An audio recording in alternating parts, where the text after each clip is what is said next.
दोस्तों हिंदी सिनेमा में एक से एक एक्टर्स की जोड़ी आती रही है शुरुआत से और काफ़ी पॉपुलैरिटी भी पाते रही हैं। अगर हम लोग 70s और 80s की बात करें तो अमिताभ अमिताभ बच्चन जी और शशि कपूर जी की जोड़ी बहुत फेमस थी।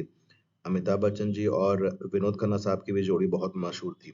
क्योंकि इस एल्बम में क्योंकि इस चैनल में हम लोग जनरली बस 80s और 90s अर्ली 2000 की बात करते हैं, मिड 2000 की बात करते हैं। तो अगर हम लोग उस एरा के फेवरेट जोड़ीज़ या बिगेस्ट जोड़ीज़ की बात करें तो अर्ली 80s में जब दोनों लोग नए थे, अनिल कपूर और जैकी श्रॉफ साहब, वो लोग आए थे और उन्होंने एक से एक अच्छी फ़िल्में साथ में की। बहुत सारी फ़िल्में की जिसमें कुछ चली, कुछ नहीं चली, बट जो नहीं भी चली उसमें भी एटलीस्ट इनकी केमिस्ट्री बहुत अच्छी थी and they were one of the most successful pairs. दोनों एक-दूसरे को बहुत ही अच्छे से कॉम्प्लीमेंट भी करते थे एंड बहुत अच्छे लगते थे स्क्रीन में और वो केमिस्ट्री साफ-साफ दिखती भी थी। जो कुछ बड़ी मूवीज़ उन्होंने साथ में काम किया those were Subhash Ghai hits like Karma, Ram Lakhan. उसके अलावा उन्होंने अपने इनिशियल डेज़ में अंदर बाहर करके भी एक ठीक-ठाक अच्छी फ़िल्म की थी। देन देयर वाज़ काला बाज़ार ऑल्सो, उसमें भी उनकी फ्रेंडशिप काफ़ी अच्छी दिखाई गई थी और they continue to be very good friends till now.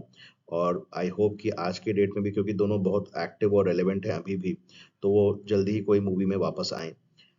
उसके बाद अगर हम लोग जोड़ीज़ की बात करेंगे तो there was Akshay Kumar, Suniel Shetty. Again एक ऐसी फ्रेंडशिप जो आज तक भी बरकरार है और दोनों आज भी एक-दूसरे की लाइफ़ के बहुत ही एक्टिव पार्ट हैं और बहुत ही अच्छा मतलब कर रहे हैं साथ में। इनकी जो पहली मूवी आई थी साथ में वो तो वक़्त हमारा है थी। बहुत ही अच्छी मूवी थी वो भी। अच्छे गाने, अच्छे प्लॉट और अभी भी वो मूवी देखो आप तो आपके चेहरे पे स्माइल आ जाती है।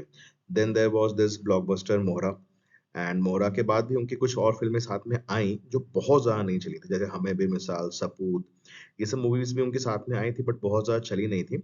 Then they made comeback again with Hera Pheri और हेरा-फेरी फ्रैंचाइज़ी तो इतनी फ़ेमस हो गई है कि इनके चलते ही जानी जाती है और परेश रावल के चलते। और परेश रावल साहब और इन दोनों की जोड़ी काफ़ी चली थी। देन धड़कन में भी दोनों साथ में थे और दोनों की बहुत ज़्यादा सीन साथ में नहीं थे और दोनों दोस्त नहीं बने थे because Suniel Shetty was in a negative role. और उसके बाद तो एक के बाद एक इन्होंने एक से अच्छी फ़िल्में की। हेरा-फेरी के बाद इनकी आवारा पागल दीवाना है आई, वो भी चली थी। देन देयर वाज़ आल्सो उसी का सीक्वल काइंड ऑफ दीवाने हुए पागल, उसमें भी इनकी केमिस्ट्री काफ़ी अच्छी थी।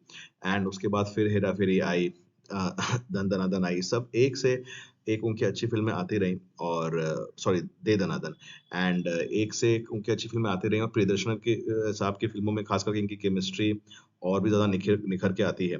आज भी ये काफ़ी अच्छे फ्रेंड्स हैं और अच्छे मूवीज़ इन्होंने पास्ट में भी किए, आज भी कर रहे हैं। सुनील शेट्टी साहब थोड़ा दिन तक आउट रहे थे इंडस्ट्री से बट उन्होंने भी अच्छा कमबैक किया है एंड वी रियली होप कि ये दोनों वापस कोई फ़िल्म में आएँ और हम लोग को एंटरटेन करें। बहुत अच्छा लगेगा इनको एक साथ वापस किसी फ़िल्म में देखने में। 90s में कुछ दिनों तक अक्षय कुमार और सैफ अली खान की भी ठीक-ठाक जोड़ी चली थी। उनकी 1994 में मैं खिलाड़ी तू नाड़ी और ये दिल लगी आई थी जो जो कि दोनों चली थी। देन उनकी कुछ और भी मूवीज़ साथ में आई, उसके बाद हालाँकि उतनी चली नहीं, जैसे तू चोर मैं सिपाही, कीमत, उसके बाद फिर आरज़ू, बट उसके बाद बहुत दिनों तक उन्होंने साथ में काम नहीं किया था। फिर उनकी मूवी आई टशन, बट उसमें भी मतलब मूवी कुछ ख़ास नहीं थी, तो उन्होंने कुछ ख़ास कमाल नहीं दिखाया था। बट ये उनकी रिलेवेंट मूवीज़ रही हैं। एंड उसके अलावा हम लोग बात करें तो गोविंदा और संजय दत्त साहब ने भले ही लेट 80s में ही ऑलरेडी कुछ फ़िल्मों में साथ में काम किया था। लाइक दो कैदी, ताकतवर, फिर 95 में आंदोलन भी आई थी। बट इनकी जो मेन जोड़ी चली है, वो डेविड धवन साहब की कॉमेडी हसीना मान जाएगी से चली है। और उसके बाद उन्होंने लगातार 2 और हिट्स दिए। जोड़ी नंबर 1 भी चली थी और काफ़ी अच्छी फ़िल्म भी थी। एक और एक 11 बहुत बड़ी सक्सेस तो नहीं थी but it was a moderate success और उसके बाद इनके साथ में कोई मूवी आई नहीं बिकॉज़ उसके बाद फिर गोविंदा साहब पॉलिटिक्स में चले गए थे कुछ दिनों के लिए एंड उसके बाद जब आए तो इंडस्ट्री काफ़ी चेंज हो चुका था, तो उसके बाद उनकी कोई साथ में मूवी आई नहीं है। But we hope to see them again preferably in a comedy movie again और दे रिलिव आवर मेमोरीज़। आपकी क्या मेमोरीज़ हैं इन जोड़ीज़ की और आपकी कौन-सी फेवरेट जोड़ी है कमेंट बॉक्स में ज़रूर बताएँ और चैनल को प्लीज़ लाइक और सब्सक्राइब करें।